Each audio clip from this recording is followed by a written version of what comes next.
وہ پولیس والا جو کھڑے ہیں نا یہ بڑے ظالم قسم کے پولیس چائے پلا دیں شاید جانے دیں میڈم. یہ جو پولیس والے ہیں یہ ہمیں اپنی فکر نہیں ہے، مجھے فکر ہے کہ باقیوں کو بھی یہ ماریں گے. میڈم چائے کا آرڈر دے دیں شاید. پولیس والے میڈم کھانے پینے کے شوقین ہوتے ہیں، ان کو تھوڑا چائے پلا دیتے ہیں. سب کو پلائیں میڈم آپ تو خود مہمان ہیں تو آپ سب کو چائے پلا رہی ہیں. تو اور یہاں بیٹھ کے کیا کرنا ہے جب تک یہ ہمیں اجازت نہیں دیتے یا ہمیں اریسٹ نہیں کرتے، ہم ادھر ہی بیٹھے ہیں. اب سارا وقت ہمارا اب میرے خیال میں ہم رات بھی ادھر ہی رہیں گے.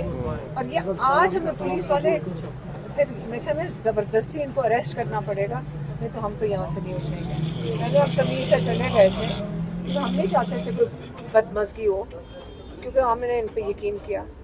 ایک دفعہ انہوں نے کہا کہ آپ کو اریسٹ کر رہے ہیں، ہم نے کہا ہم تمیز سے چلے جاتے، ہمیں دھکم پیل اور اس قسم کی چیزیں پسند نہیں. دوسری دفعہ انہوں نے کہا ہم آپ سے کمٹ کر رہے ہیں کہ آپ جمعرات کو آ جائیں. مطلب مجھے ان کا تو قصور نہیں ہے، لیکن جو پیچھے سے جھوٹ بول رہے ہیں ان کو، جو بھی کرنل ہے جو بھی ان کو جھوٹ بول رہے ہیں